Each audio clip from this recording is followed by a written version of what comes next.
So I don't know. I don't really know what to do with that. Like that's. I know the. And what's this guy got? oh my God, a 19. Get the fuck out of my face, you little fucking bitch. Oh, I'm fucking out of here. Out of here. I'm gonna catch that motherfucker slipping in the street. I gotta clip that. It's coming up. Oh, I'm fucking. Oh. I'm just gonna come over here and just fucking stare at this dude. Gonna fucking stare at this. Yeah. Happy Mother's Day to all the mothers out there. I'm definitely a mother lover myself, so let me tell you, Happy Mother's Day. Happy Mother's Day, everybody. What's going on, man? What's going on? How too? I think I already have a parachute. Oh no. What? Oh, is that somebody? Is that a player? That's a player. Ah!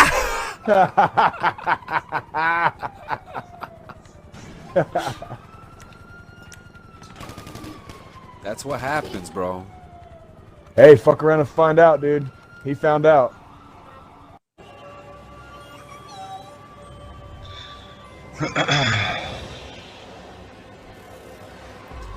Boring. Stole the words right out from me. Yeah, rabbits and Fuck all these motherless fucks. Fuck me too. the first thing is, who are you guys? What is Blaze Online? Good. Good. So, who are Did we? you say get? Did you say? Get ahead. Uh-oh. Jay. This is what we say when we talk about Skype. Jay. Yeah, there it goes. Oh, Jay, you broke up for a second. Original guy who did the voice. Right. So you really have a target on your head. Two, you look like a fuck boy. And he's over here playing the game that he's hired. Look That's at badass. this. Oh, it's fucking on, dude. Yeah, you should definitely go over to the casino. Nah, we're gonna do it right here. Oh.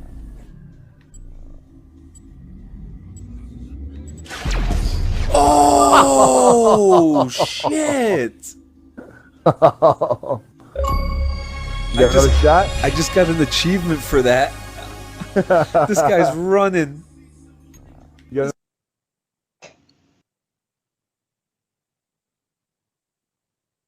Man, oh man. That was just a little preview of the bigger picture of what you guys are going to see very, very, very soon. But, woo, what a year, baby. There we go. There we go. There we go. I think you still got the share screen on, brother. Oh, yep. Oh, man, my favorite part of that whole scenario is these motherless fucks. Those motherless fucks. And fuck me too. I've got such a trash mouth, dude. Like, it's ridiculous, dude. Oh man, look at my wife and I. She's been helping me with the compilation, and it's just going back and seeing some of these things, and there was just some hilarious parts, and you're just like, oh my god, did that really happen? And I don't like it. I don't remember it. It's funny shit, man. Well, when you do something literally every week for 52 weeks, a lot of stuff is going to kind of fall by the wayside eventually. It's hard to remember every day of the last year, let alone like one day a week, every week of the last year, and it really goes to show like the passage of time and how it kind of it's a very internalized thing when it's only been a year, and so I guess as adults, it doesn't seem like it's been that long, but then you go back and you see a couple of hours of time once a week for an entire year, you really do see kind of the passage of time. Yeah.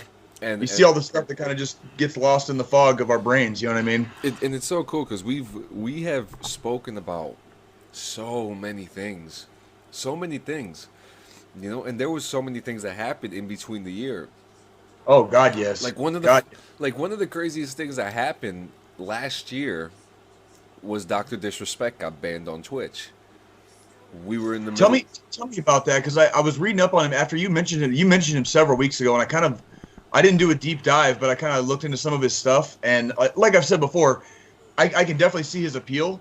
Might not be entirely up my alley, Yeah. but he is kind of fun to watch. I don't know if he's a guy I would really subscribe to, but he's fun. But he is fun to watch. And what was the whole thing that happened with? Because you said he started as like a rated R streamer, and then he went yeah. over and kind of toned down content. So what happened? He's always been pushing the edge, and it's funny that you say that. Happy 1 year. There you go. So red, white, and blue. Holy shit! Red, white, blue. It's cherry limeade flavor. Rip it. So I'm kind of breaking my diet here. Oh my God. This morning having this. So, but happy 1 year. Cherry limeade, folks. Cherry limeade, folks. And we did not have this flavor downrange, by the way. So I've been enjoying the cherry limeade Rip Its lately because we're gonna have to start making you do some Rip It reviews. Yeah, there's a shitload. The Dollar General store that I have here, they have the Power, which is the red. They have the Citrus, which is the 0 sugar, 0 calorie, yellow. Citrus. And then they have the cherry limeade, super patriotic tribute cans. But there's like that. There's like 10 different flavors. Like there's a grape one that we had downrange. It's the purple can. We had the grape one. But there's like 10 different flavors that like I've never even tried from Rip It, So yeah, I'm gonna have to like ask Rip It for like to send me a box or something. So I'm telling you, man. So yeah, and it's funny that you say that he's entertaining to watch, but you don't necessarily see yourself sitting there. Right. My wife, she couldn't stand the guy. Okay. The guy's doing one of these, and he's always, Pake, he's always screaming and shit like that, but he's entertaining, he does these things that are just entertaining. And so between him, Shroud, and Ninja, they were literally, I guess you could call it a monopoly in gaming, because those three were literally taking over the streaming platform at that time. And Mixer came out. And if you guys don't remember what happened with Mixer, give yourselves a big history lesson. But I'll tell you real quick. Mixer got shut down because of allegations of workplace abuse and racism in the offices. Jesus. Yeah, and and this was something that we broke probably in our first or second episode, which is also very interesting because all this happened at the same time. And during a convention, Dr. Disrespect was filming, and his producer followed him inside of a bathroom. Okay. With the camera recording, live streaming. Now, the biggest problem was there was a child in there. And the child, yes. And you already know, like, the same thing with YouTube and, don't mess around with that. That's right. Yeah. If it's not someone that you don't have permission to film, especially if it's a child, it's a big no. That's a big no-no. Yeah. So this whole big thing, he got banned the first time, and his producer got fired. Okay. The whole soul thing went straight to the producer. Technically it is his fault. He's the producer's job is to make sure that he knows the limits and the ground to stop filming. And doesn't cross them, basically. Yes. Exactly. Like me, I'm here to make sure that the line isn't crossed. I'm here to make sure that everything goes the way it's supposed to. And this producer made the mistake of continue filming inside the bathroom. Okay. Easy fix. Okay. He got fired. Right. Which there's actually a very funny compilation of Dr. Disrespect firing Alex several times on his streams. Which it's hilarious. So apparently there was a rumor going around that Dr. Disrespect and other streamers were working with Google to create a new streaming platform. Okay. And that this is just a rumor that just broke about a month ago. Okay. And that he reached out to other streamers, and one of those streamers turned back to Twitch and was just like, hey, these guys are doing this, da da da da da, and that apparently led to the permanent ban of Dr. Disrespect. Interesting. Yeah. So And it so basically adult drama is what I'm hearing. Adult drama. Although to the not really to the credit of, but maybe to play devil's advocate for Dr. Disrespect, when you get, when you're making a living, making a livelihood off of your shtick, being Dr. Disrespect and streaming your gameplay and whatever, and you're making whatever platform you're on, you're making that platform money as well. we're talking 8 figures. Yeah, like and you get banned. You know what I mean? Like there is something to be said for, okay, well, what do you expect me to do now then? You guys gave me a temporary ban for making a mistake. Got you. But if I can't mend fences, and if that bridge is burned, what do you expect me to do? Like, I'm gonna go somewhere else and ply my wares somewhere else, basically. And So and there's two sides too, because like you have like me. Sometimes you have that businessman mind, and you're like, okay, maybe we can actually have some competition out here. Mixer's Sure. gone. right? Facebook is not that much of a competition, to be honest with you. No, it's not. Because No, there's constant That's- censoring on there. Well, and that's exactly why we allow on the DD214 gaming page. It's why we allow people to stream and share their streams once a day. Every single one of our members can share one stream a day. Yep. And we don't really ask anything more than don't do it more than once a day. But that's exactly why we allow people to do it, because where else are they going to put their stuff out there? You know what I mean? Like where else are they going to get themselves out there? Exactly. And Mixer was that. Right. Mixer was that. And Mixer doesn't exist anymore. And So I have to tell you, when I was on Mixer, I would play Fallout 76, and I would have 15 to 30 people watching every time I streamed. right. It was interactive. You can literally, there's a button that they had on Mixer, where if you were watching me, Jay, you can click use controller, and you can control my gameplay while I go take a piss from No way. from your seat while you're watching me. That's intense. That sounds really cool, actually. That sounds really cool. They also had co-streaming, which you can only co-stream on Twitch if you're a partner. What does being a partner entail? What does that mean? Like 5,000 followers, 1,000. Oh, It's So it's basically a video game. Like, you gotta unlock achievements just to get the good shit. Yeah. Like, fuck you. Fuck you. So all in all, You know? So again, that's the one side. You want to see the competition. You want to see other people strive to do better. You want to see other people do. Absolutely. Well, hold on, John. You want to see other people succeed if you're altruistic like you and me, right? I think there's a lot of people. I think there's a lot of people out there that are definitely not as open-minded about sharing success. As other. Yeah, that's true. That's true.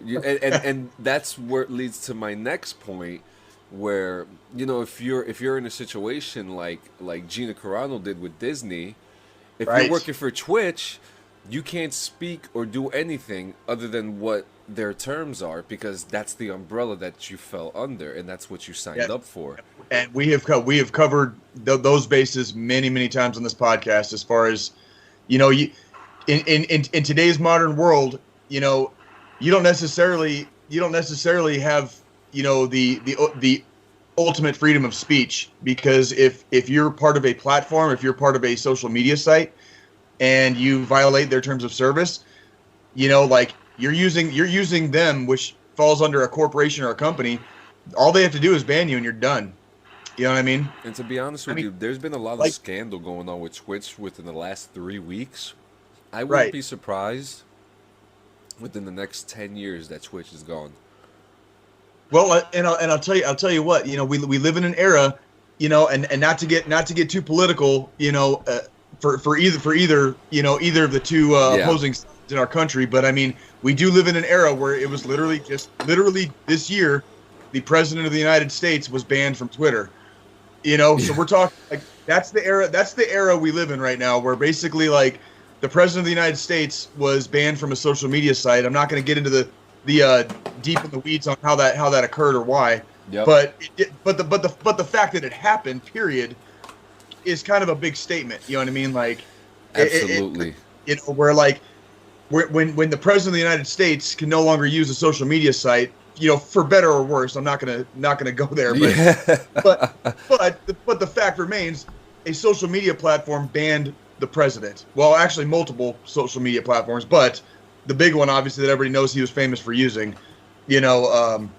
The fact that he was banned from there while still serving in office is a big deal. Like it was kind of a watershed moment in social media history, which I think historians will probably look back on and say, like, that was kind of a watershed moment. Like, the corporation has that much power. Yep. To deny the president of the United States a platform to speak, in essence, basically. It's a big deal.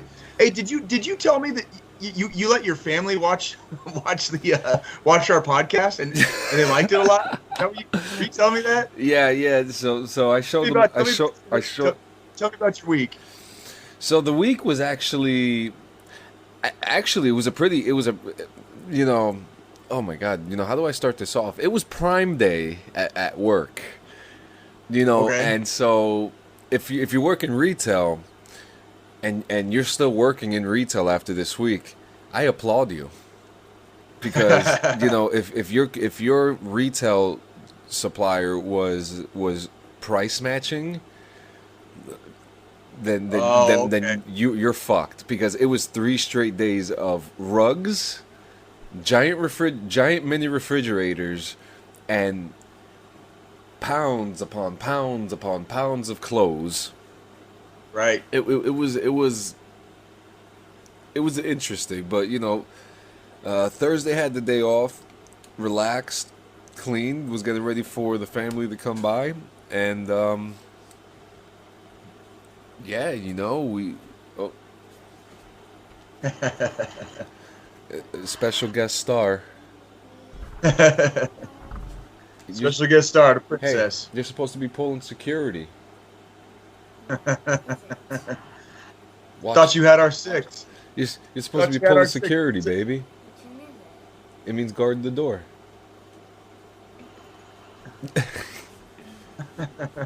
Where was I? No, but yeah, so Yeah. we get everything for the barbecue for yesterday's barbecue ready on Thursday. We get all the meat and stuff like that. We're like, yeah, we're gonna do it. We get the grill. I put the grill together yesterday. Oh, you should definitely put up those pictures if you can. Um, Those were amazing, dude. Those pictures were amazing.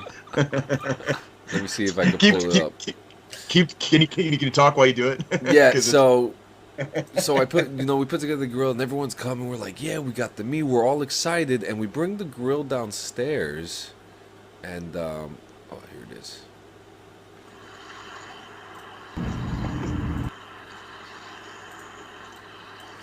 So this is the before.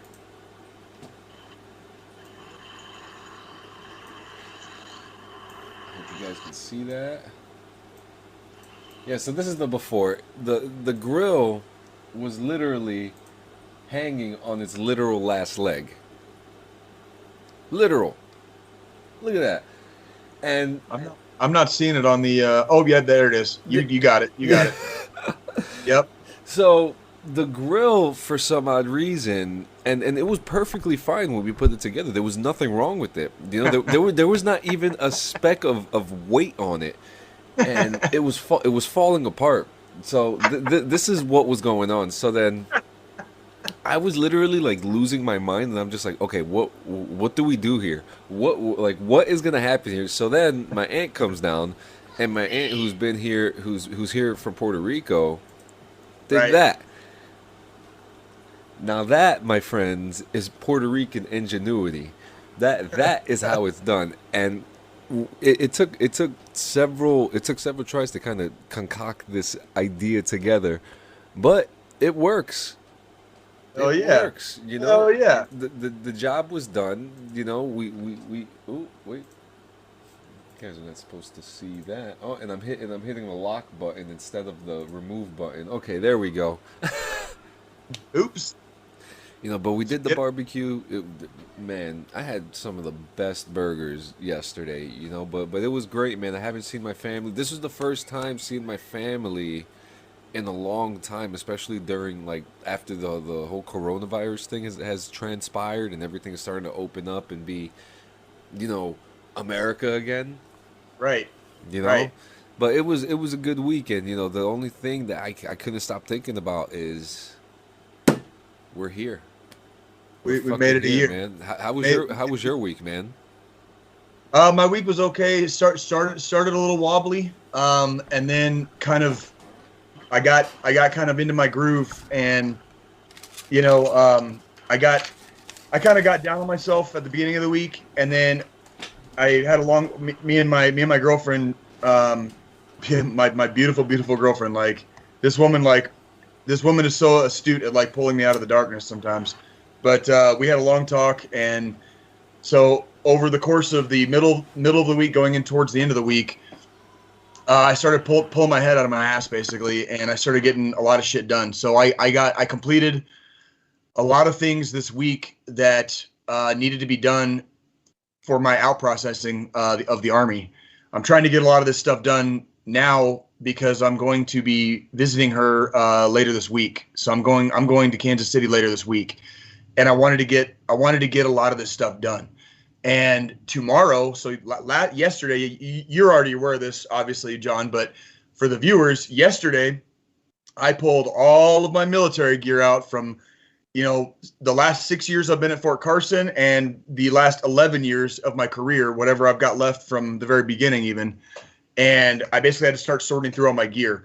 And thankfully, for all the things in my life that I'm not very organized with, ever since I've been in the Army, I was always good at keeping my gear in one place. All the bags were together. All the tote boxes were together.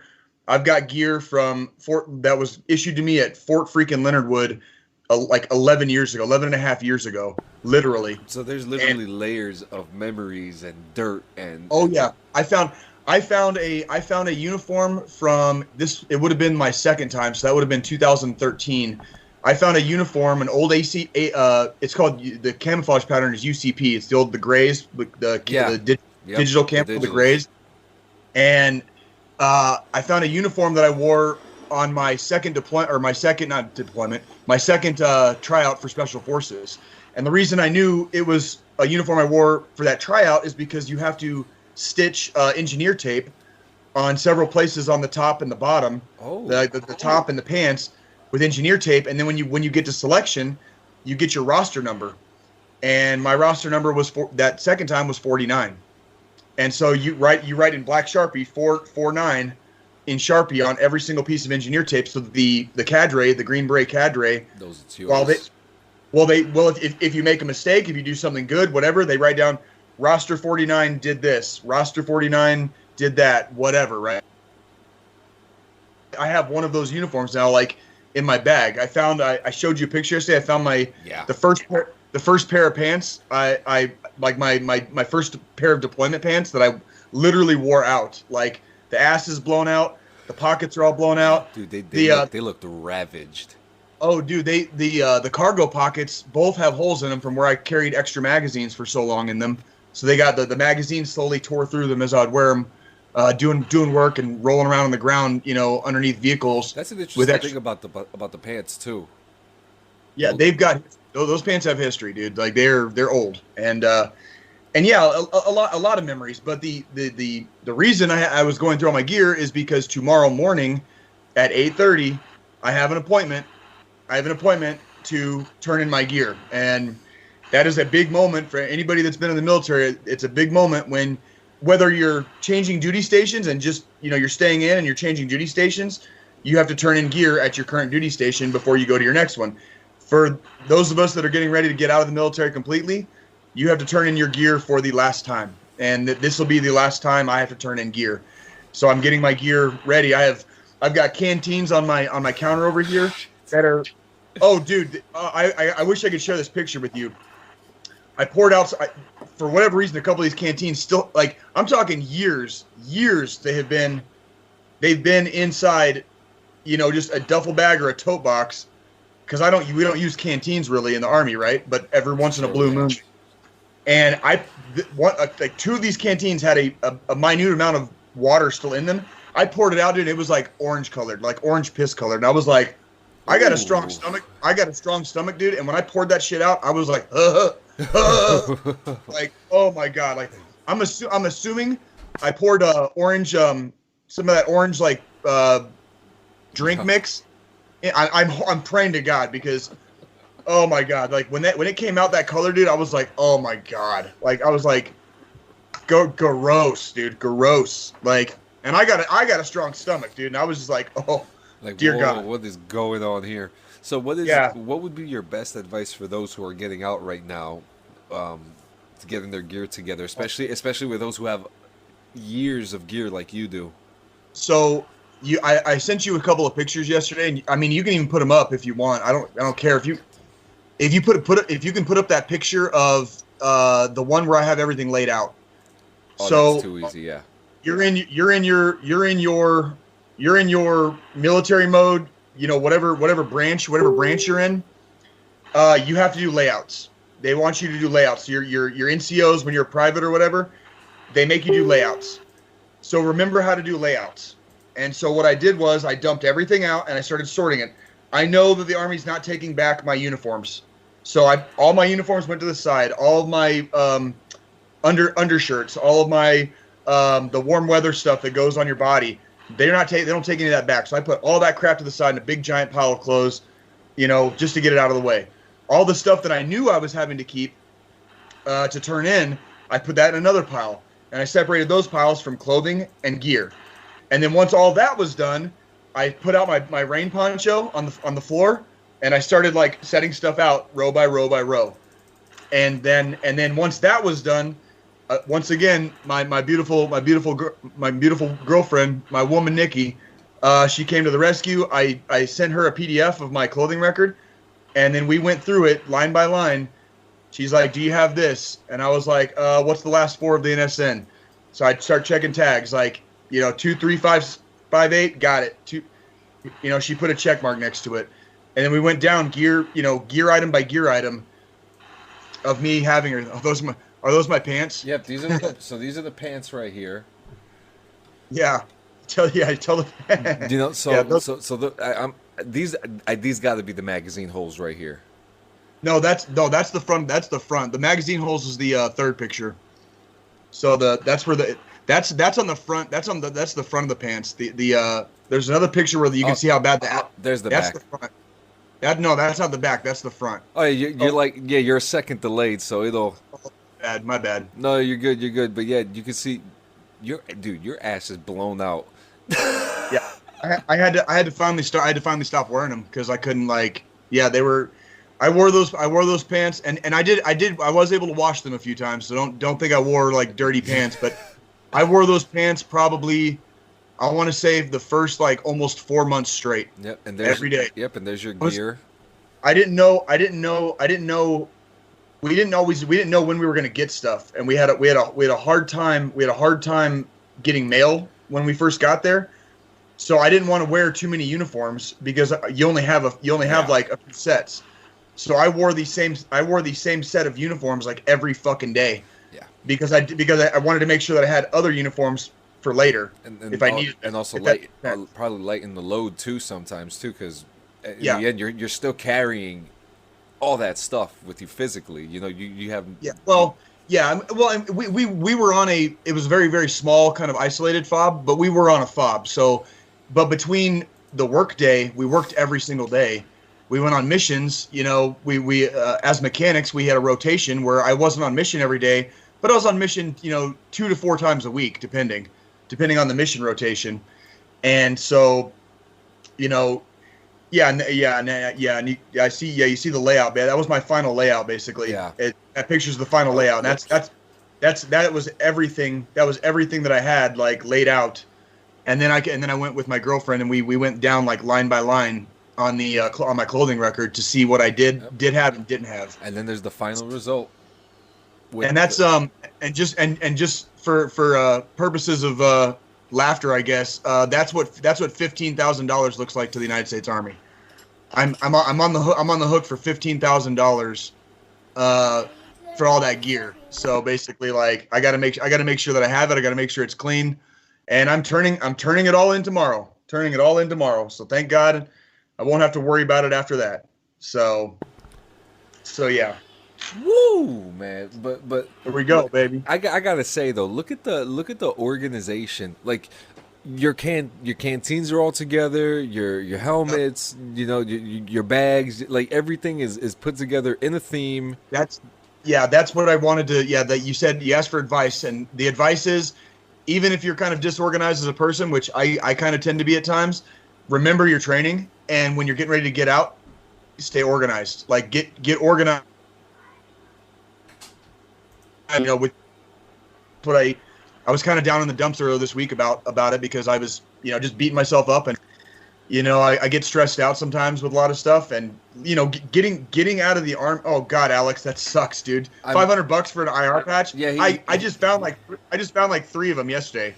$500, dude. Yeah, that's ridiculous. And they're not even worth that much. Yeah, and I feel his pain because he was like, I separated after deployment, and they were so anal about the dust on the gear. I fucking spent so much time cleaning my gear. I had to pay $5 for the American flag IR patch. That and I obviously never got one because I have no combat experience, but I'll never forget. I remember I soaked my gear in the tub with a bunch of I can't remember like the stuff I used, but I left it in there for like a day or two, let all the soap come out. Next day, they still charge me for dirtiness. They'll find something to charge you about, but that's probably one of the most difficult things with CIF is that it has to be.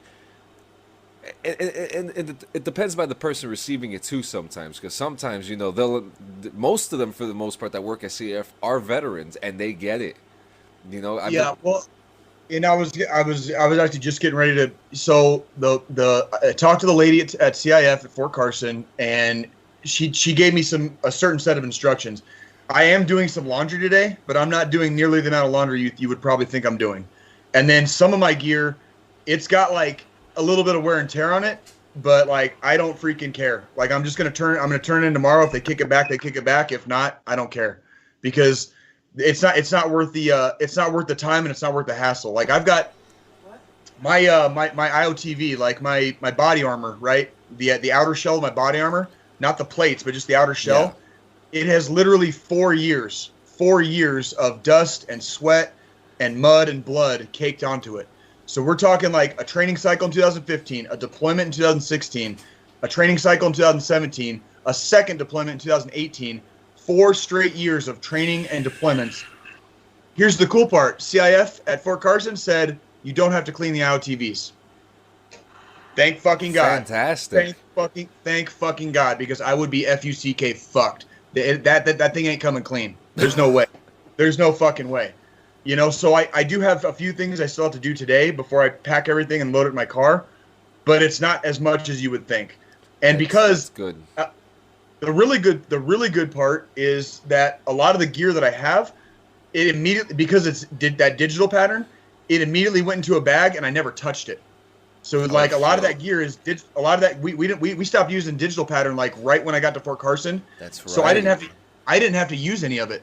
So a lot of it went into a bag, went into a closet or the storage shed, and it stayed fresh the whole time. All I had to do was pull it out. So a lot of it really isn't dirty. So I have a little bit of stuff to do today, but it's not nearly as I have to disassemble my rucksacks, and I had to cut off a couple patches yesterday. I'm making sure the canteens are all dried out today, and then after that I'm pretty much done. That's it. That's it. That's the closing chapter right there. That is, and that's my advice, is just to stay organized.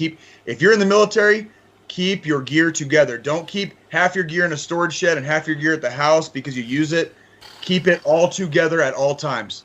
Because yesterday when I pulled everything out, I pretty much had everything. And there was a couple things on my clothing record that they raised some question marks between me and my girlfriend when she was asking me about it. And I was like, she's like, do you have blah, blah, blah? And I was like, we'd look it up online. Yeah. Based on like the LIN or the NSN number. Yeah, because you could find the TMs and shit like that on Google easily if you don't know. Yeah, and we will well, we were questioning. I was like, what? Why are they asking for that? Or like, there's a certain winter jacket, and I have the winter jacket, but the NSN that they have on my clothing record is wrong. It doesn't match. Oh. But it's the same winter jacket. And I'm like, I have the winter jacket, but the NSN doesn't match. I'll take that up with CIF. I'll be, you go in there. If you go in there with a good attitude, 9 times out of 10, they'll work with you. Yeah. If you go in there acting like a fucking prick, they're gonna act like fucking pricks. Because usually the people that work at CIF, those are your former first sergeants, your former sergeants major, former majors, majors, officers. Yeah. It's like they know what it needs to look like. Absolutely. Not only do they know what it needs to look like, but they also know how the Army works. Like you said, Yeah. and it's like if you go in there acting like a prick, you're gonna get that right back. Yeah. If you go in there with a little bit of a smile on your face and a good attitude, they will work with you. Absolutely. They might need to kick a couple things back. Okay, kick it back. Just tell me what you need to do. I'm not gonna cry if they kick some shit back. Yeah. Big fucking deal. So I got to take a couple things home. Oh man, what am I gonna? I gotta clear post next month. What am I gonna do? Yeah, shut the fuck up. I gotta stick with these knee pads I'm never gonna use anymore. Oh, dude, Jesus Christ, dude! It's like, come on, like because when I was getting ready to reclass, I was at Fort Leonard Wood, and I got ready to go down to Fort Benning to train to become an infantryman. I had to go to CIF 3 times before I cleared, but I didn't get all salty about it. I knew I was probably gonna have to go back, so I set up an appointment to turn in my deployment gear, an appointment to turn in my regular gear, and I set up a 3rd appointment to bring back anything that got kicked back. And guess what? I cleared. I made it. You know what I mean? Like, that was it. It's not that big of a deal. You know what I mean? Like, you go in there with a good attitude, they will work with you. They'll tell you, exactly what you need to do. So I'm going to take all this gear in tomorrow. Whatever they take, they take. If they kick something back, oh no, I'll fucking clean. Oh no, the sky is falling, right? Like, big fucking, don't be a fucking pussy. You know what I mean? Like, I'm gonna be out of the Army either way in October. So yeah, you still have time. Like, I got plenty of time. And I mean, we talked about this not even too long ago. Even if you got to go to the fucking pawn shop and get yourself something that one of these soldiers. Speaking of which, I found those coveralls. I did. Shit. I found them. That was the only thing I thought was missing. That was the only thing I thought was missing. That's great. And I got them. So there you go. Like, I legitimately don't think I'm missing anything. I think I have everything that they're going to ask me for. And that's good. Alex Lear says my CIF in Germany hated life, dude. Good attitude or not, they were as cold as my drill sergeants in basics. Oh man. I bet. There are assholes like that. And you know what? There's so many things in the Army that would depress you. So many things that'll trigger you, but nothing is as aggravating and as nerve-wracking as CIF. You get there butt fuck in the morning when everyone's doing PT. And I'm sure it's like this in all installations. When PT starts, you ain't fucking driving nowhere. That's the rule. You can't drive. So you're stuck at CAF with all your shit. Depending where you are, it's probably -2 in the morning, or 78 degrees. You know what I mean? So, I remember.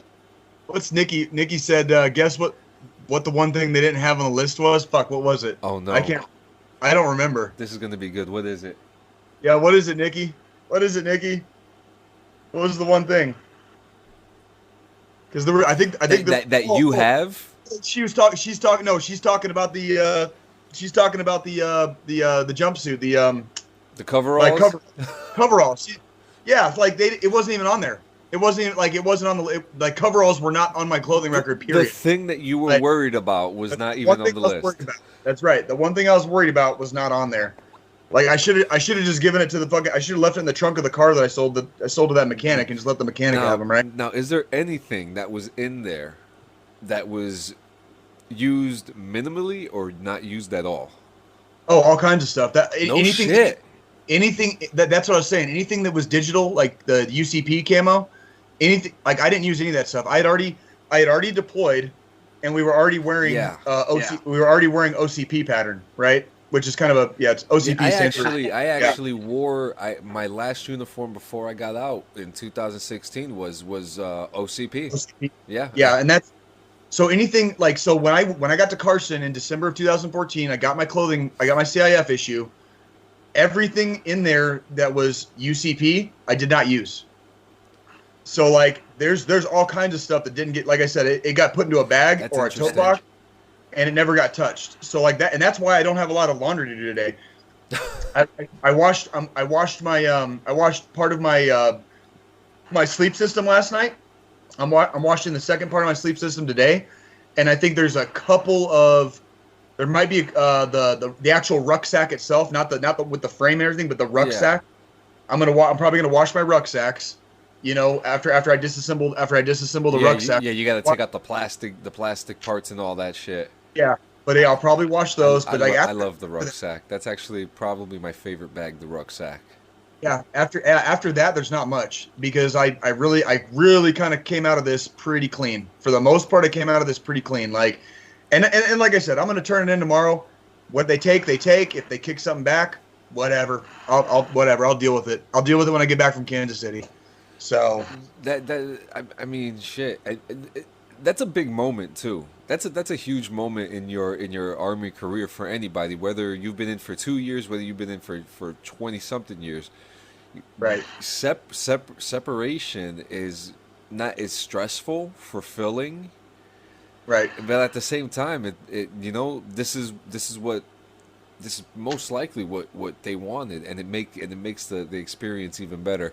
And in my experience, I had a little bit of both. Some assholes in CIF, some guys were just like, and I was a cook, so I had a couple extra things like cook whites that we had to hand into CIF, and right, and the cook whites, they have to be like angel hair white, like right, like if there's if some things that they were able to kind of look over, like the feet, because we had to wear the black boots, and if you were wearing pickle suits back in the day, you were shining up those black boots, and it's the same thing that we had to do with the cook whites. They had to be polished, they had to be up to standard according to 670-1, and and I actually still have my cook white boots. They actually, for some odd reason, it was not they didn't take them back, but they took back my fucking fleece, which is the only thing that I wanted.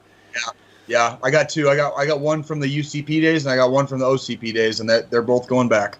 They were both definitely on there. And I always thought that the rule was if it touched your skin, That's kind of a misnomer, because like for regular day-to-day uniforms, yes, but for the jackets, most of the jackets you have to turn in, it's not necessarily true.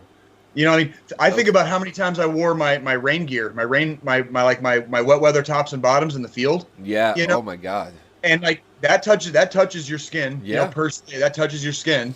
Just by virtue of whatever, and those are getting turned in. They have to get turned in. So it's like it would be great if I could keep those, for like hiking and camping and stuff like that. But now they're getting turned in. Yeah. So, what was one of your favorite pieces of gears that you're kind of like, shit, I wish I didn't have to let this go? Aside from the body armor, right? Actually, there's the thing, you could call it a forward load carrier, a flick, or you could call it the newer version is called taps. So like, here, give me, they're both sitting right there. So give me like 2 seconds. Cool.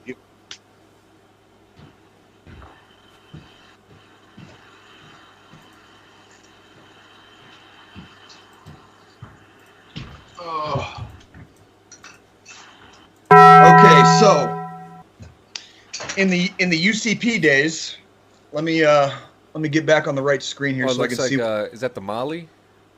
Yeah, basically. So this is the UCP.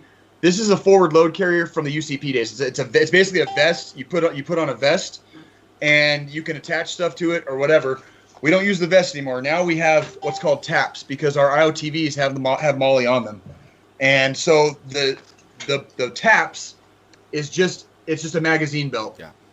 And so I used to have a radio holster. Radio holster right here. My first aid kit was right here. Okay. I had Ranger beads, so I could count my steps, basically, like how far we're walking. Nice. I had Ranger beads right here, a couple of D rings, and then you put your magazines on. And you basically just put this over your head like this, and then you clip it in. There's clips on the end and over the back of my head, and it sits basically just about like this, like a little bit below your sternum. And I know it seems like weird because what practical use would I have for that in the civilian world? I really wouldn't.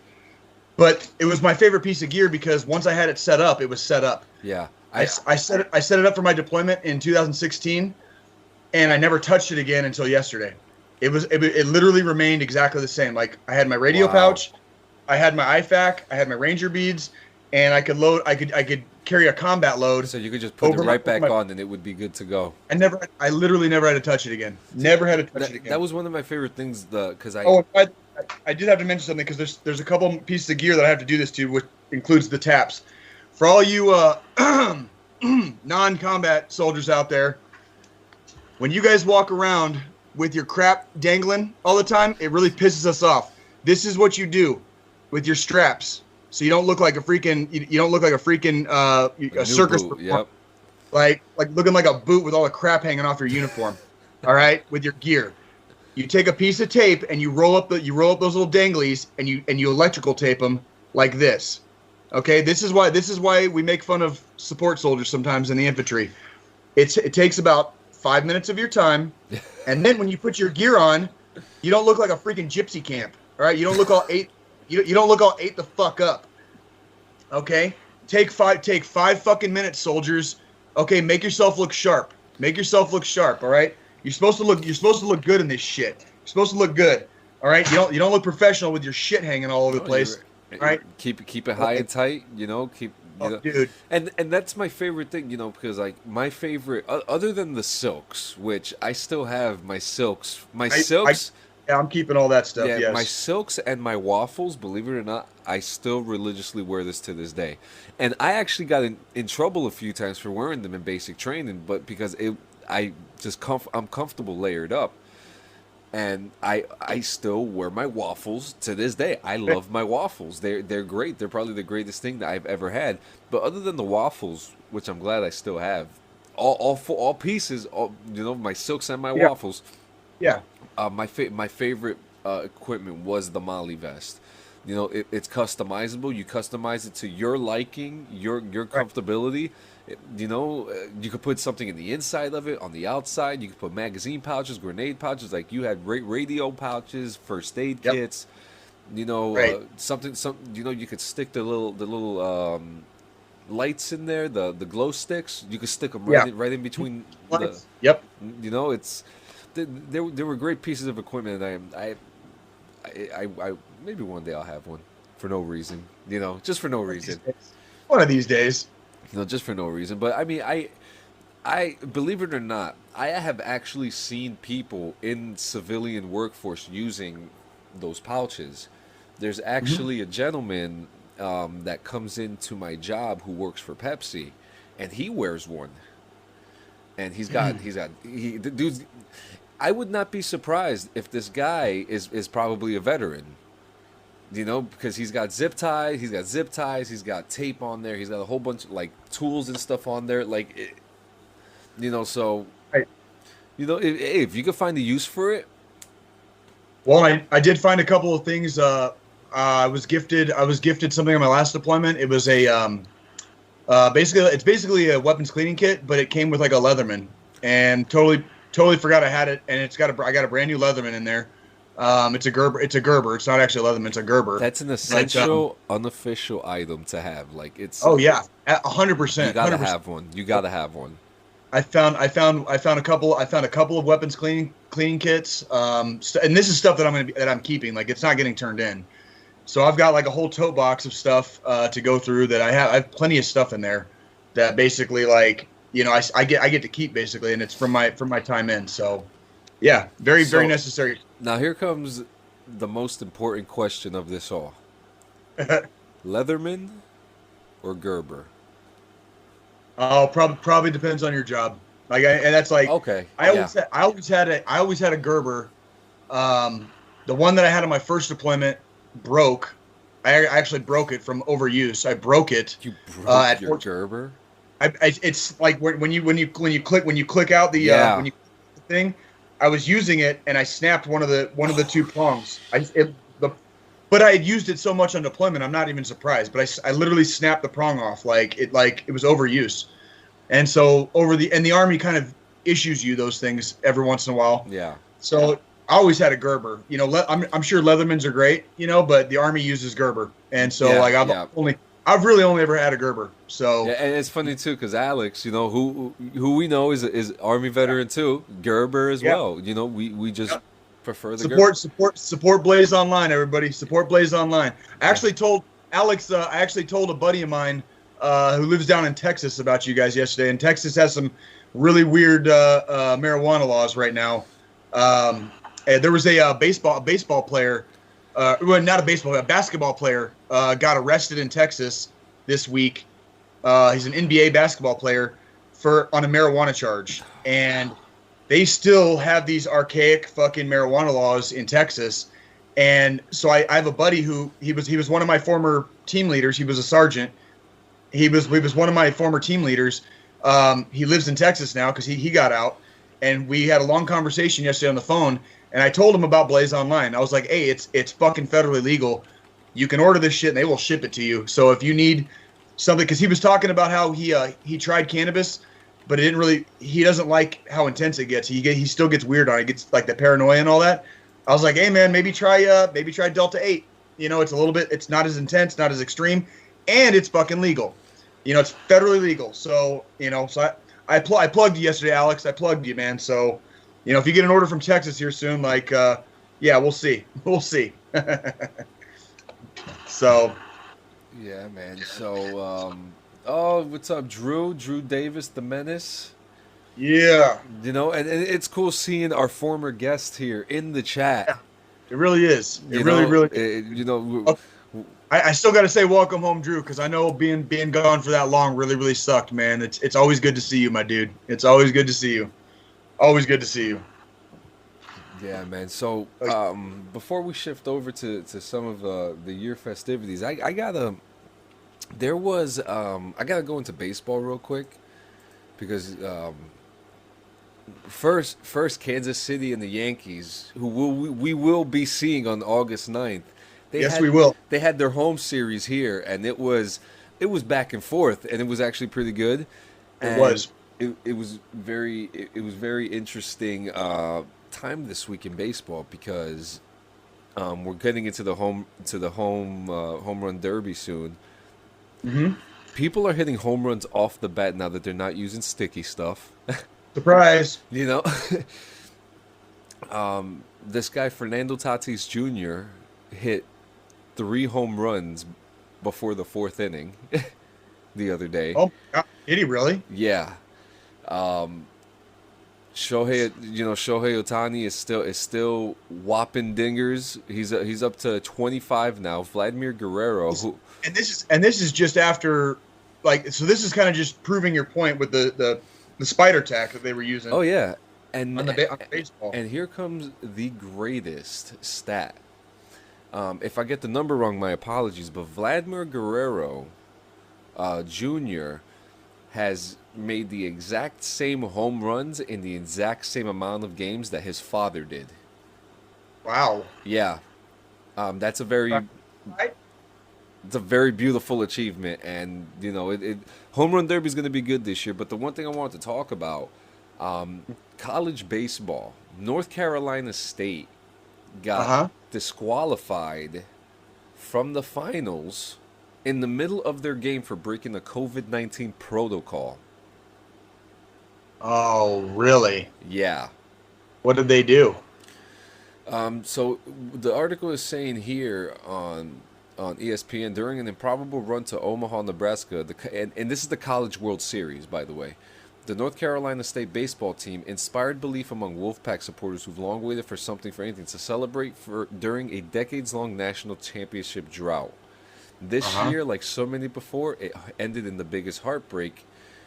Perhaps because the state did not lose on the field, but off of it. It lost to COVID-19, which at first left the backpack depleted in the defeat on Friday, and based on NCAA protocol, forced it out of the College World Series, a victory away from playing for a long-coveted national championship. They're not releasing any information of what happened. And But this,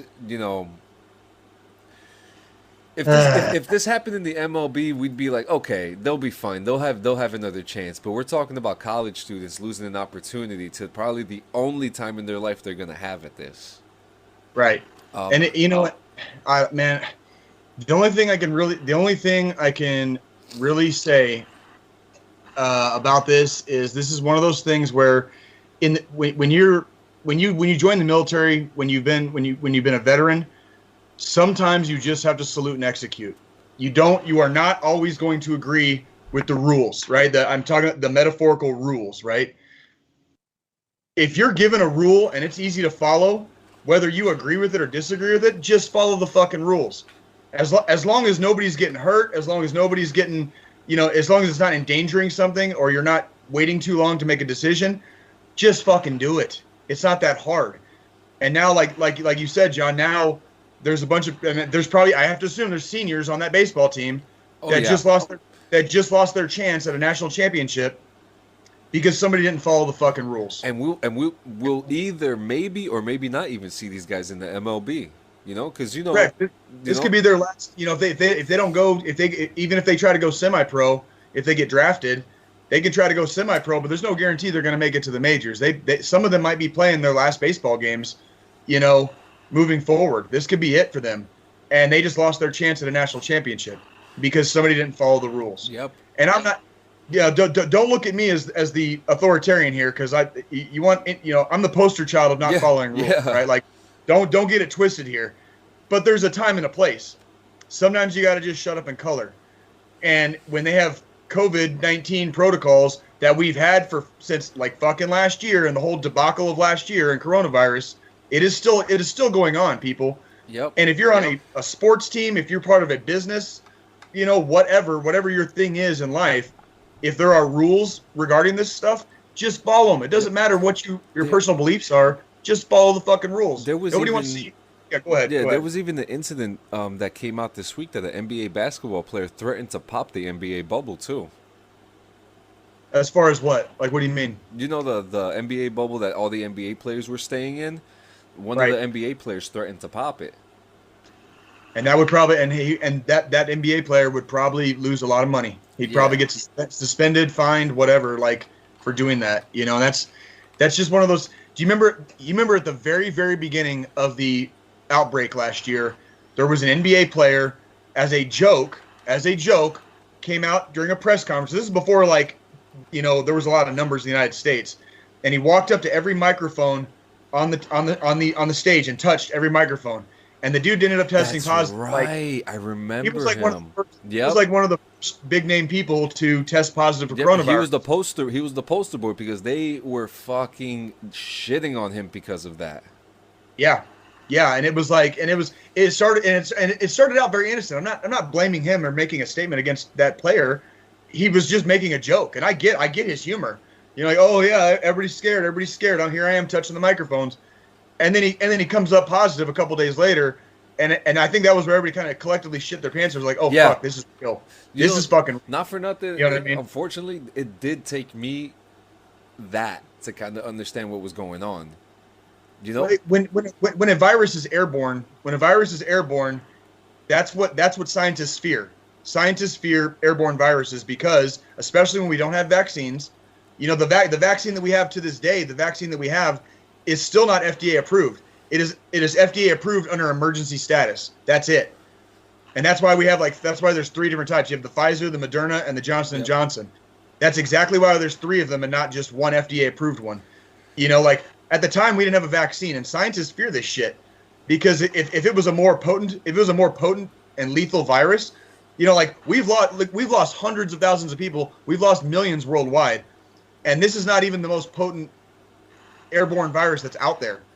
That's why people freak the fuck out when there's an outbreak of Ebola virus, because Ebola virus is fucking deadly. You know, that's why they go into immediate lockdown. That's why there are protocols in place. Yeah. You know, that's why you got to listen to the people, the CDC. You know, when they tell you like you have to do X, Y, and Z, just shut up and color X, Y, and Z. Now, granted, there was a lot of stuff going on last year, a lot of misinformation. Yeah. A lot of good information that just wasn't followed. Yeah. You know what I mean? Like, and a lot of and a lot of misinterpreted information as well. That was absolutely. And it's sad to me that we live in 2021 and it's even really that big of an argument. Yeah. Because it's like, I'm not a fucking scientist. I didn't spend fucking years in a lab fucking studying this shit. You know what I'm saying? Like, I don't give a fuck. You know, like that's one area in life where I'll fucking salute and execute. And if it's a little bit of a fucking if it's a little bit, you know, if it's a little bit shitty, it'll be a little bit shitty for a while. So fucking what? I'll deal with it. But then again, I've been in the fucking army for 11 and a half years. So how shitty is it, right? How shitty is it? You know, it's like, I don't give a fuck. How hard, how hard is your life? we want to know. My life's about to get a lot easier, brother. It's about to get a lot. Yes, it is. And, you know, now that we're talking about it, 365, well, really, you know, with how the years work, 364 days ago, we did our first episode. We didn't know what the fuck we were doing. We winged it. We enjoyed it. We felt good about it, and we're still here. We're still here. You know, ain't going anywhere. You know, with now the unpublished episodes, you know, if I had to estimate, we're probably over 60 episodes in, including our old After Darks, which will be coming back. You know, our watch parties, which, you know, will be coming back. You know, you got to build the foundation first. Then we built foundation. Foundation was broken. We built the foundation again, and now we're starting to lay down the groundwork. And it's right. It's been such a fucking ride. You know, it has been. It has been. I've learned so much about broadcasting and podcasting, and then covering everything that we have covered. Just a vast amount of like subjects that we've broken ground with: comic books, movies, sports, comic books, you know, comic book movies. You know, we watched the Mandalorian finale. You know, we've had some amazing times together, and I think one of the coolest things about what we do is that probably a really interesting fact that people didn't know is that we didn't even really know each other. No, we didn't. We didn't. We were still strangers. Yeah, you and me met basically online during coronavirus. We had a kind of a core group of people that were playing Modern Warfare, and so we would, I mean, literally every day, because nobody was working. You know, it was like 10 a.m. crack the first beer, and we were playing like hours a day. You know, in between meals and taking care of kids and whatever else we had to do. But everybody was locked down. We were online for freaking like hours and hours a day. Hours and hours a day. Fuck. And it was oh god, dude, like, and we, oh god, like I'm oh Jesus Christ, I don't even want to think about how much time and money I spent on beer last year. Jesus. But no, but we had a good time, and we kind of developed this core group. And I know I don't think it would be right if we did not acknowledge that there's some people that aren't here right now. You know, they're here, but they're not forgotten. And you know, I want to acknowledge them because they were here before, and we do still love them. We do still care about them. So for those of you guys that have been with us for longer than the last like 2 or 3 months, understand that they're not necessarily gone forever, and we hope to see them again in the future. They're just taking time in their own lives, doing their own thing, and that's okay. And we still love them, and they've got seats on our table at our table. So absolutely, it's one of those things where you know, life happens, and it's not necessarily good, bad, or ugly. It's just life happens sometimes. And so me and John have just continued carrying the torch. And that's not a statement against anybody that's not with us anymore. That's just me and John are still here, and we are going to stay here. We're not going anywhere. And so, yeah, if you want to, I guess, because we also have people behind the scenes. Our other admins, Marie Absolutely. and Chance. We can't do it without Marie and Chance. We can't do it without the group and the community of DD214 Gaming as a whole. We would not be here without all of you. So I don't care. I don't care if we have 2 viewers or if we have 2,000 million. Don't fucking care. You know what I mean? Like we do. We're doing this for you as much as we're doing it for us, and we would not be able to do it without the support of the other people, especially the people behind the scenes. Your beautiful wife Francesca, my beautiful girlfriend Nikki. We would not be able to do this shit. Our fucking friends, our fucking families, all the people that love us, and all the people that love each other as a veteran and veteran supporting community. So especially thank you for that. Go ahead, John. Yeah. I'm sorry. No, don't nothing to be sorry about. Really cool, really cool history too. I actually was suggested the group from my best friend Joe. He may still be in the chat. He was in here before. I was Joe, just say he commented earlier. Oh, Yeah. and Cordalis liked our thing, so Cordalis stopped in for a minute too. my brother, man, Gio, and Yeah. guys, be ready because new Ursius Fragment music is coming out. I don't know. Yeah. That may be a little leak. I don't know if I was supposed to say that or not, but I know they're working on something. So stay tuned for that, man. Man, a little history lesson.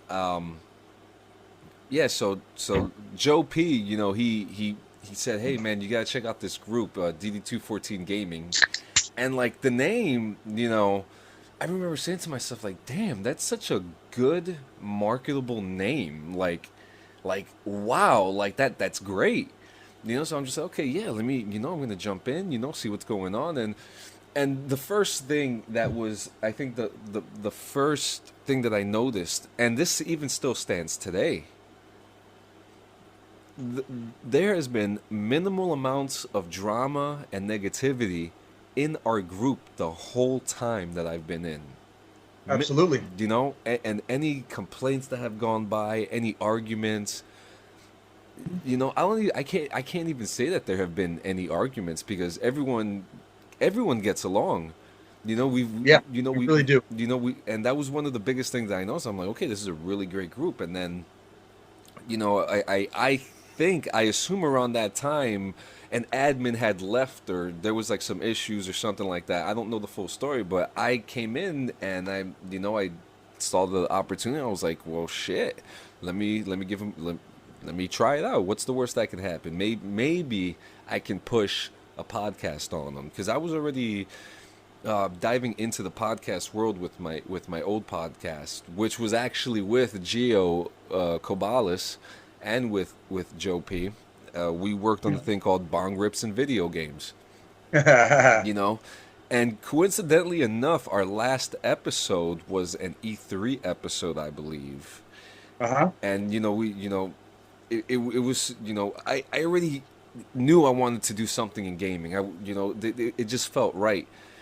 And and obviously, yeah, I like the cannabis, so so I thought it was the right thing. But things happen, life happens. Everyone's an adult, everyone's busy, and then I got the email, hey, come join us, let's talk. And I spoke to you guys, and then I was in. And then I remember just shortly after that, I was like, hey, I'm getting I'm learning how to do podcasts, and I'd be interested to bring a podcast into this umbrella. This was kind of like your idea and like your baby, basically, and I have no problem acknowledging that because I remember I remember vividly when that came up because we were just going. We had been locked down for 2 months, and we were just going into where they were starting to let people go back to work. Yep. Yeah, very barely, barely. And some companies were still locked down. Other places were like, you're going to work from home. Like my job in the Army, we were still working from home. Yeah. But this was right when we were starting to a little bit go back to work. And that was your idea. It was like, let's start doing a fucking podcast, right? Yeah, and I remember the reaction from every one of you guys everyone was like, that's actually interesting, and I remember the original plan was supposed to be just you and our boy. you know, and it was just supposed to be you two, and then somehow it turned, it turned into more because my original plan was to stay out of the camera, and it just so happened that I, stood on, and I'm still in front of it today, and I found such a great piece every Sunday, Right. you know. How has it been for you? Like, so you kind of came in without really knowing anybody per se, but then what has the experience been for you? So first coming in, and first impressions, they always say first impressions are the best impressions, but after meeting you guys, I think that should change, because the first impression that I got from you guys, like especially you, stern NCO, because the first moment I saw you, and I, active duty, NCO, couple deployments, infantry. I was like, okay, this guy's professional. He's gonna be on the books, but he's gonna be a fucking hard ass. And you ended up being the one I fucking loved the most. And did you have infantry drill sergeants in your platoon when you were in basic? Because they have a stereotype. I did. They have a infantry drill sergeants have a stereotype, not at Fort Benning, but at Fort Sill and Fort Jackson and Fort Leonard Wood. Infantry drill sergeants have a stereotype, but it's not the stereotype you would typically imagine for an infantry drill.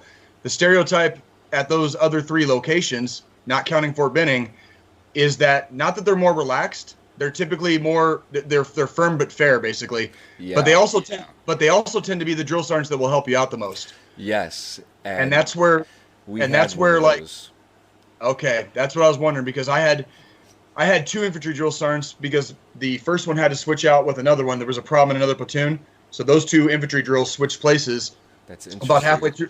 About halfway through my basic training cycle. But the first one, to this day, will go down in history as like one of my favorite drill sergeants ever. Because he was the man. He was the man, and he was hard as fuck. So like day 3, the first 3 days, I've told the story before, but I'll tell it real quick again. The first 3 days of my basic training, this infantry drill would come up to me and he would say, "Did you shave this morning, Private?" Now being in the military for 11 years, I should have known something was up when he asked me 2 days in a fucking row, right? And I couldn't figure it out because I really don't grow a lot of face. I have a mustache, I've got a little bit of goatee, and I got a shitty little soul patch right here. None of those things connect, by the way. I have so little body hair. No. They don't even connect. But here's the thing. I was shaving every day. I shaved every day. All that crap was gone every day. Day 3, Private, did you shave it this morning? Like, Roger, drill sergeant, I shaved. I'm like, I'm confused as fuck. This is the 3rd day in a row. He's like, he looks me dead in the eye, like leans in, looks me dead in the eye, and he's like, "Go downstairs and get your razor and some hand sanitizer." I'm like, "Oh fuck, here we go." And so like I ran downstairs to my bunk in my locker. You said hand sanitizer. I grabbed my razor, I grabbed the hand sanitizer, I go back up, and my whole platoon is in what we call the battle bay. This is on the 3rd floor at Fort Wood. Whole platoon is lined up, standing at attention, waiting for me to get back. This dude made me stand in front of formation and dry shave my whole face. And when I finished dry shaving my whole face, he said, "Put hand sanitizer in your hands." Spray that. And he's like, "Rub your hands together." He said, "Now put it on your face." Boop, boop, boop, boop, boop, boop. And yes, it burned. And this dude, what he says when I finish that, he's like, "Feels good, doesn't it?" Like, Roger, drill sergeant, like I wasn't gonna give him any either, And so then he like leans in real close right here, because at this point I'm staring at like 30 or 40 of my battle brothers and sisters. This dude reads right here. He's like, "When I tell you to shave, you shave your whole face." Now, I tell that story for a reason. That was the infantry drill sergeant. On the flip side of that coin, though, that was the drill sergeant that taught us the most. That was the drill sergeant. That makes a lot of sense. You can tell the drill sergeants that are there because they care about it and they want to make better soldiers. And there's drill sergeants that are there because they fell on orders and they fucking hate their lives. He was one that cared, and he was one that wanted to make better soldiers. So over the course of the next few weeks, he was teaching me to pay attention to detail. He was talking about all the fucking. I might not have a lot of hair on my face, but I have peach fuzz, right? He said, paying attention to detail. When you shave your whole face. That's attention to detail. He was teaching me like an army life lesson, basically. Okay, and that particular lesson came with a little bit of pain, but sometimes that's how you learn. Yeah, that makes a lot And of so, sense, man. over the course of the next few weeks, before he got switched to a different platoon, he showed us a lot of stuff. He showed us how to set up our gear properly. You know, he showed some of the younger privates that never shot a weapon. He showed them how to shoot. You know what I mean? He was a good drill sergeant. The guy he switched out with was the exact opposite. This was a stone cold killer fucking infantryman who did not want to be there. He did not want to be there, and you could tell. He treated everybody like fucking dog shit, which drill sergeants do that. Yeah, yeah. But there's a difference between treating them like dog shit and treating them like fucking dog shit. Like There is a vast difference. There is a There's a vast huge difference. You're supposed to be treated like dog shit, but you're not supposed to be treated like fucking dog shit. Yeah. You know what I mean? You're supposed to be broken into, not broken into pieces. Correct. That's exactly right. You know, you break them down so you can build them back up. He was just there breaking everybody the fuck down. And he fucking sucked. And the difference between the two was fucking astounding. And so, like, you know, I could see your first impression of me being one way, but then as you get to know me, if you get to know Jay versus what you see as Staff Sergeant Campbell, right? And it's so interesting because I did have a drill sergeant, and it was weird because, you know, obviously when you're in boot camp, you think you're gonna have the same drill sergeants the whole fucking time. Sometimes it's not the case, and somewhere like maybe I want to say maybe our second or third week, Drill Sergeant Spears came, and this guy was like, you know, pretty much like you, everything that the personification of a full infantry grunt, you know, Right. hard on the outside, hard as fuck. When we first met him, my first interaction with him was, "Did you shave this morning, Private?" You know, and you know that's why I laugh, because it's the attention to detail is outstanding with those hard ass soldiers, you know, because they know every bit. They know every little acre in your face. But I'll never forget, I thought this guy was such a piece of shit. I thought he was such a piece of shit because the first interaction with them was, "All right, guys, get on the fucking ground, faces to the dirt, low crawl." If your face was not getting scratched up on the ground, you were not getting it done right. And That's correct. That's how you're supposed to fucking low crawl. Yep. That's exactly right. you know, you're holding your weapon through the strap. You're using your elbows and your uniform to pretty much grip the ground and drag yourself.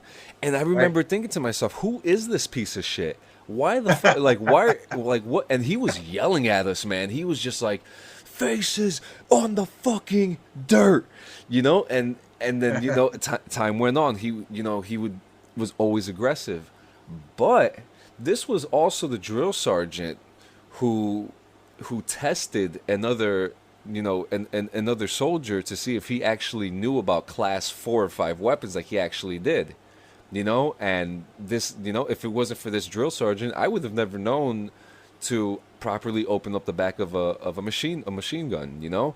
And you know, as time went on, he was probably I don't want to say the smartest, but one of the smarter ones, because I personally believe that my drill sergeant was the smartest drill sergeant, because he was, you know, fuck it, if you want to call it bias, it's bias, but he was so knowledgeable about everything, and plus his cadences were like fucking listening to soul music on XM radio. So, which actually XM radio, you guys should make a military channel with nothing but cadences. There you go. With Jay and John as your hosts. Yeah. We're back now. It's top of the hour, 17 hundo. Flags going down. We're going to get you going with your ride home. Here comes C-130 rolling down the street. Yep, there you go.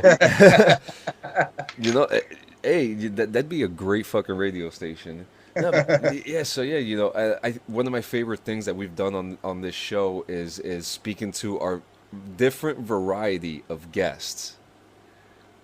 You know, we had Mike J, developer of Postal, which was probably, we got to have him back, because that was probably one of the craziest interviews we have literally ever had. Oh yeah. You know, oh yeah. You know, we had a very interesting conversation about bidets And, Yeah. and Dipping cigars into cognac, yeah, Give me some of that cognac. I personally, I really enjoyed that interview. He was very, he was very, informative. He was very Mike is- informative. Mike is a great dude. He always has been. I'm talking going all the way back to when we were in elementary school together. Him and his brother both, his younger brother, they are both tremendous dudes. I haven't been connected with them for a long time. Even back when I was still in Tucson. You get older and you get into your 20s and people live their lives. So you kind of drift apart. But he's always been a fantastic dude. Like, obviously, he's a friend of mine and from childhood, and we keep up with each other on Facebook. And the dude is living the life. Like, he's a great dude. He's got a beautiful wife. He's having fun. He's living. And I commend him for that. And he's just a great person. You know what I mean? Just a great fun person.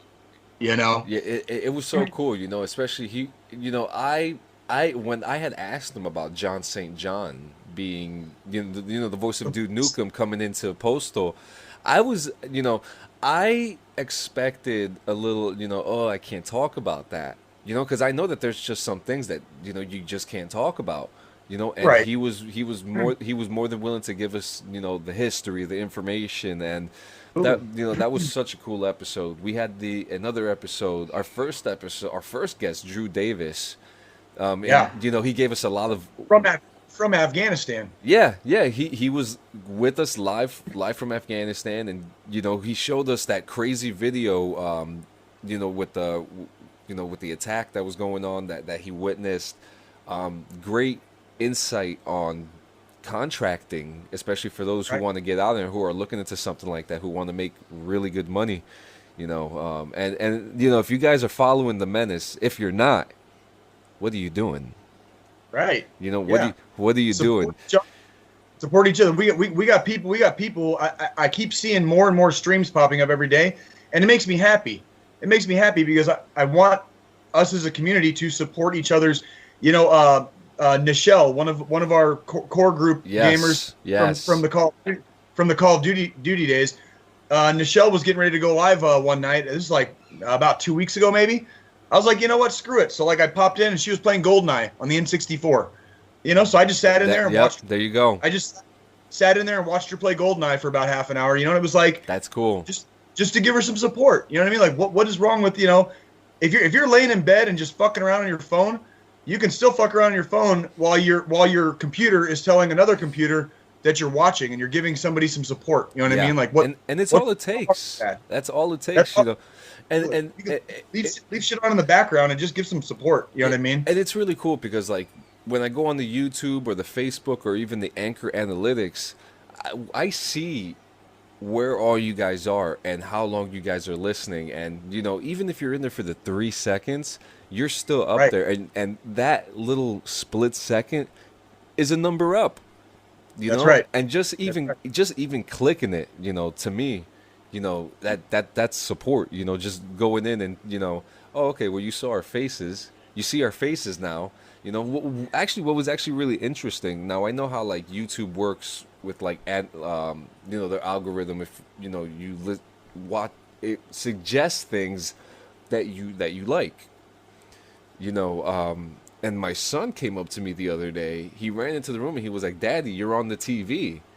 I'm like, "What do you mean?" Because he's on YouTube. He loves YouTube, and he's just like, "Look, you're right there." And our podcast was right there on the corner of the suggested watch list, for his videos. And I was just like, "That's pretty cool," Yep.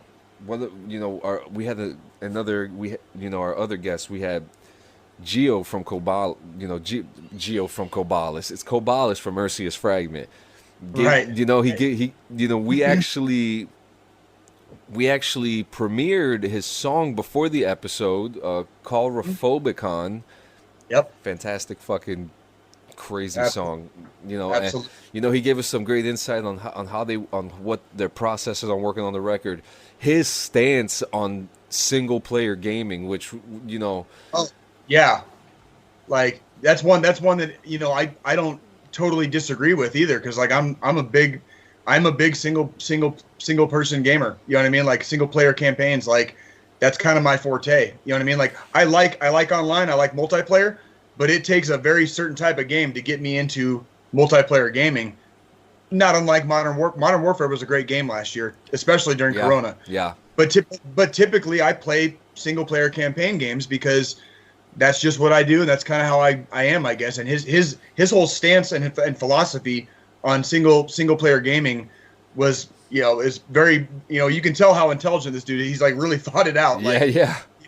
to justify his position to kind of like play alone, basically. You know what I mean? Like, which he doesn't. You don't need to justify anything. If you're more comfortable playing by yourself, play by yourself. But Yeah. you could tell he really thought it out. He really, really thought it out. Yeah. You know what I mean? And then the funny thing about Gio is that he is such a good multiplayer gamer that he, I introduced him to Ghost Recon Breakpoint, and he beat it in 3 days. He beat the whole game in 3 days, and he's not a person who plays military games. He plays. Right. He's into like Bethesda games. RPGs. RPGs and things like that. Really, really, really good and rich cinematic games, and to Right. see him beat Ghost Recon In 3 days. but beat the game before I did. It goes to show like, damn, this guy, he's literally is a gaming philosopher, and Right. then we had Sergeant Bodette. Yeah, we had Staff Sergeant Bodette. That was another friend of mine. Which we're gonna need a part 2 for that one. I think we are because Chris is he's a very special person. Like he's Because very, I need to know. He's coming home in August, so I'm looking forward to. We'll talk about that later. Yeah, but we got to get him on for a part 2 because we need to hear more stories of the Four Horsemen. Oh, absolutely. That. Yeah, careful what you wish for, there, brother. Yeah, hey, you know what? That's fine. Long lessons, but yeah, man, it's been. Some people will think it was a long year, but I think. Don't. Well, let's not forget you're leaving one little group out, and that's Blaze Online. Like Alex and oh God, Johnny and Johnny. Thank you, Alex and John. They that was a great episode. Very informative. Talking about Go ahead. Yeah, there were some things that I never even knew about, especially like learning about the Farm Act.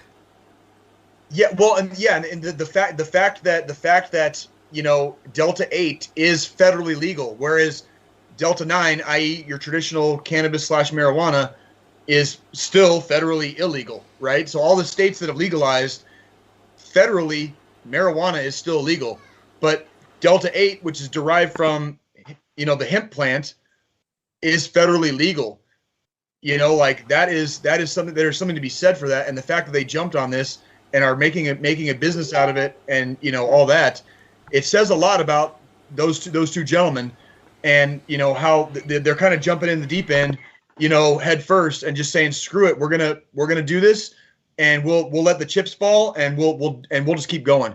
And I love that kind of fortitude, and the intestinal fortitude, the bravery that it takes to just go with something like that and just and run with it, because I think they're going to be kind of like the pioneers in their region of the country, and they're already pioneers of Delta 8, which is amazing. And we had them on our podcast. Like we get to say we were like ahead of the curve. We get to say we were ahead of the curve by enlightening the masses on some of the differences between Delta 8 and Delta 9, and some of the help it can help with some of the stuff, some of their products. It's not just to get a buzz. A lot of it's medicinal, to help out with like aching joints, and they have salves and tinctures and stuff that will help with issues that you might be having with your health. Like it's good. It's awesome. It's awesome. You know what I mean? It's man. The one thing that it's been a year. Yeah, but then the one thing that I really loved about that interview is, other than the fact that this is one of my best friends and one of my oldest friends growing up, he an outstanding soldier, one of the smartest men I know, and always Alex is always pushing through.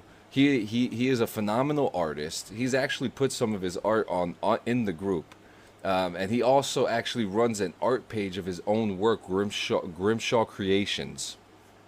You know, he always has a new idea, and the train never stops for him. And it was, you know, seeing him in the stage that he is now in his life, to see him doing this, it's truly it's amazing, especially for someone who is constantly overcoming the odds.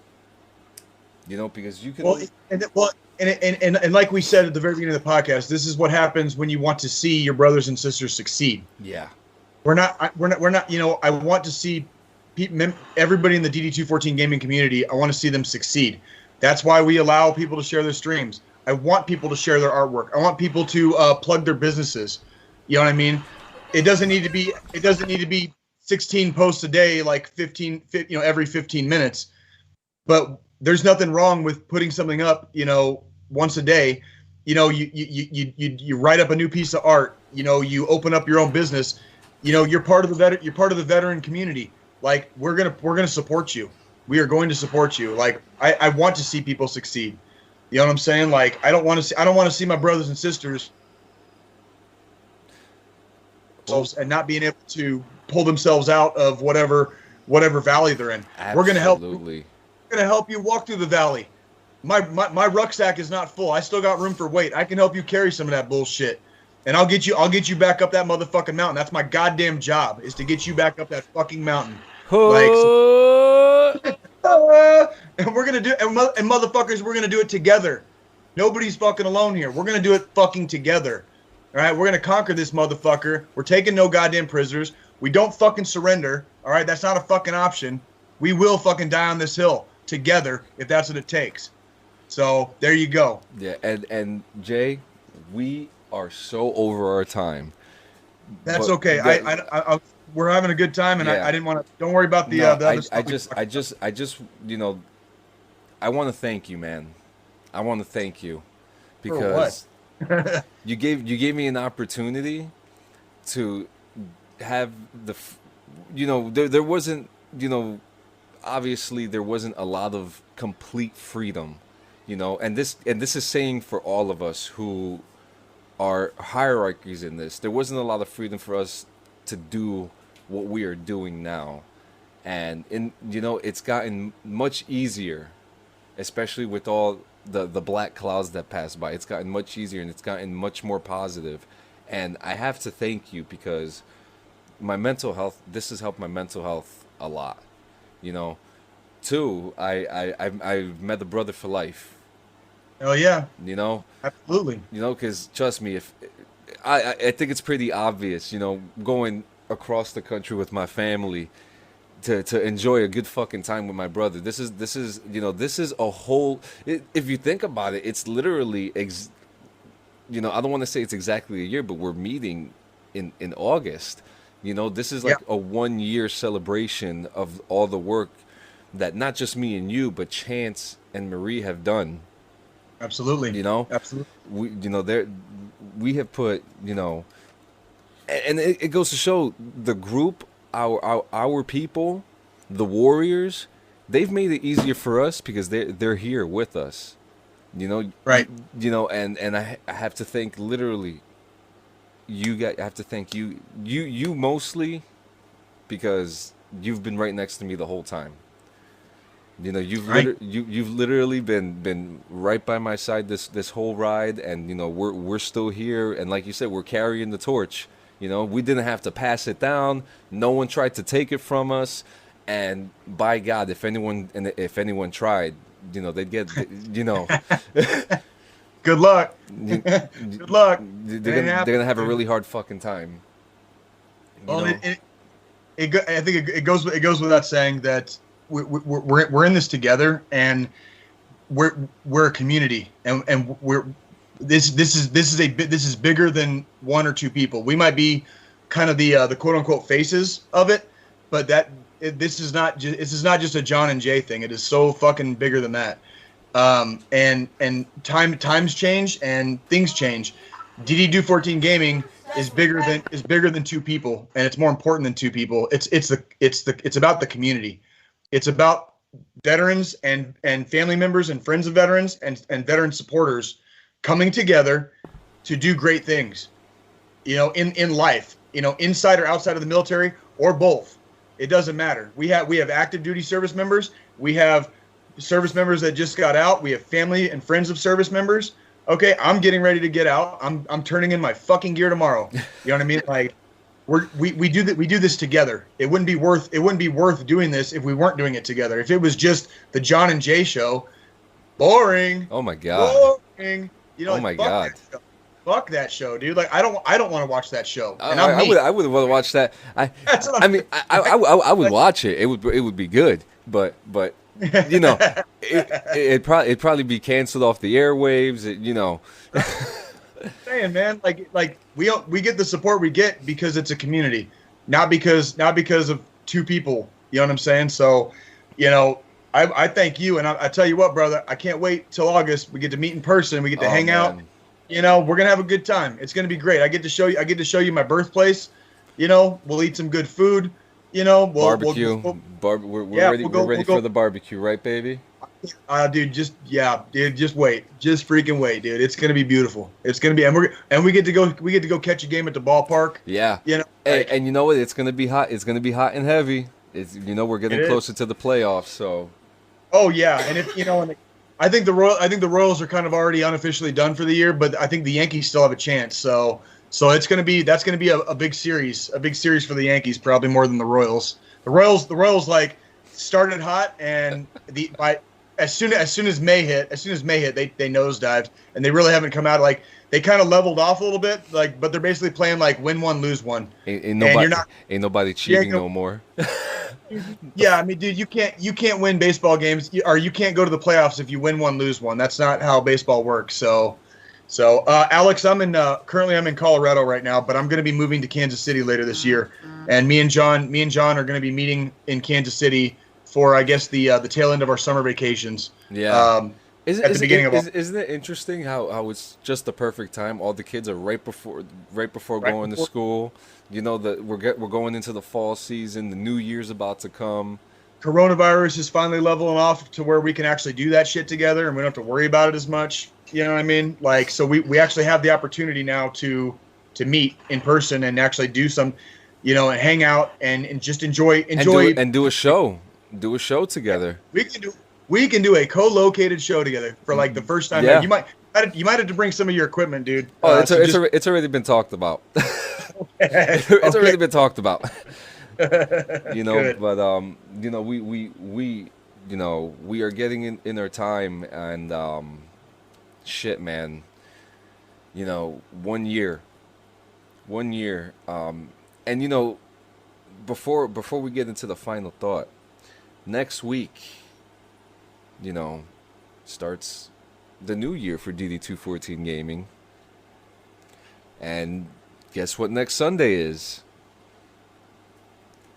Next Sunday, that would be it's the 4th of July. Yes, it is. Next Sunday is the fucking 4th of July. Holy shit. Perfect. And it's funny, and it's funny how I said in the message to you last night, it's very interesting how all these holidays this past year really lined up for a lot of our shows. At least we know Mother's Day and Father's Day will always be our Sunday, so. Do you want to know how bad coronavirus fucks shit up, dude? If you go back on the calendar of 2020, like every major holiday was either on a Friday, a Saturday, a Sunday.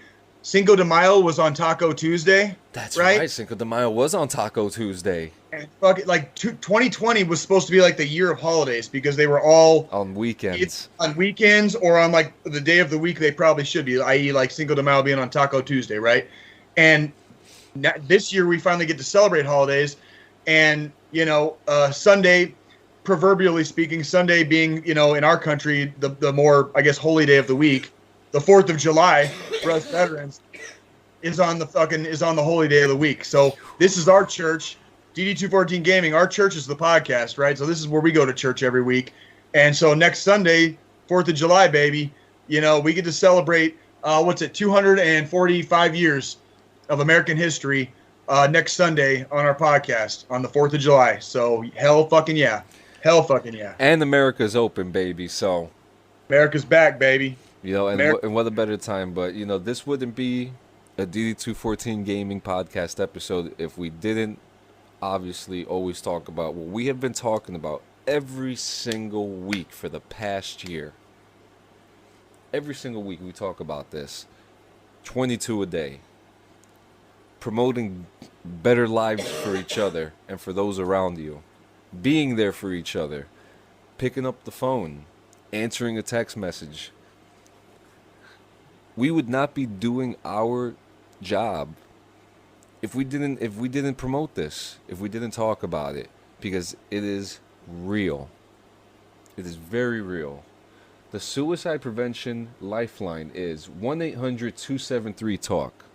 1-800-273-8255.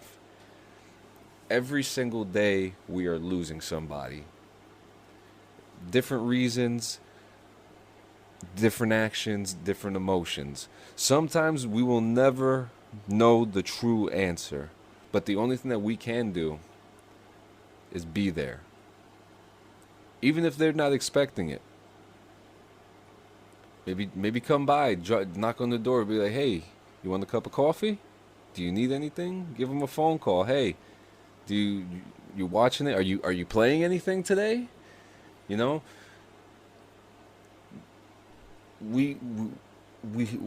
all we have. Yep. We are all we have. But we do it together. And I think a lot of the problems for people start when they start thinking that they're alone. And you got to get it out of your heads that you're alone. You are not alone. Stop being proud. Don't be too proud to reach out for help. It's not necessarily a suicide thing, but me and my girlfriend have had a couple of long talks last couple weeks about our mental health and how we are interacting with each other. I think you guys might have noticed last couple of weeks I've been drinking Rippets and stuff instead of beer and alcohol. There's a reason for that. I don't like getting too personal on the podcast, about stuff like that. But there's a reason for that. There's a reason I'm not drinking on the podcast right now, and it's okay. I like having it's been showing the evolution of the show too. Yeah, and I know not to get personal with you. I know, John, you're kind of on a drinking hiatus yourself, and I get it.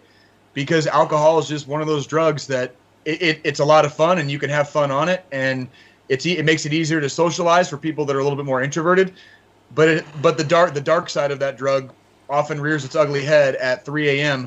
when people start making bad decisions that they can't take back. You know what I mean? And that's, I want to encourage people, especially if you're having issues with alcohol dependency or abuse, either get help or sweat it out for a couple days and give yourself a month break, give yourself a 6-month break, give yourself a year break, whatever you need. I've said many times, I got sober for about 3.5 years in my mid-20s. So typically when most people are partying their asses off, I was sober for 3.5 years. The Army, unfortunately, I can't blame the Army for my own personal decisions, but the Army kind of teaches you how to be a really, really good functioning alcoholic. You know what I mean? And you get really, really good at drinking a lot and then waking up at freaking 4:30 in the morning the next day and just doing it all again. And it's not healthy. And when you get out and you don't have the Army as that thing that forces you to get out of bed the next morning, it gets really depressing. And I don't want to be depressed about getting up in the morning when I get out of the Army in October. I'm looking forward to being a dad. I'm looking forward to taking my kids to school, picking them up from school. Having the time in my life to be able to fucking do that, period. Because being in the Army, I never had that time. It was always somebody else. I'm depending on somebody else to help me out with that because my job needs me to salute the flag at 6:30 in the morning, which means I have to freaking get up at 4:30 to start driving to get there in the first place. So I was, for many, many years, I haven't really been there for my kids. I'm looking forward to being there for my kids now. And that's something that gets me out of bed. Find a reason to get out of bed. Find something that makes you happy. Get back into that hobby you always had, when you're younger. Get back into your hobbies. Start reading again. Start writing again. Start drawing again. Start playing more video games. Do stuff that makes you happy. Get mentally and physically and spiritually fit, guys. We need you here. We need all of you here. We need this community, and we're going to fucking do it together. God damn it, we're gonna do it fucking together. Not it's fucking e pluribus unum, man. It's on your fucking coinage. Look in your pocket. Look at your dollar bills. E pluribus unum. From many, one. Right? We can't do it. We can't do it if there's even a single person missing. One broken link breaks the whole chain. So don't fucking do that, please. Yes, sir. And on that note, guys, thank you for literally everything that you guys have done for us. We literally couldn't have done this without you. Your support, your motivation, your words, your encouragement, your suggestions, the very minuscule dislikes that we do have. Very minuscule, but we're here. Constructive criticism is not a bad thing. No, never. Constructive criticism is not a bad thing.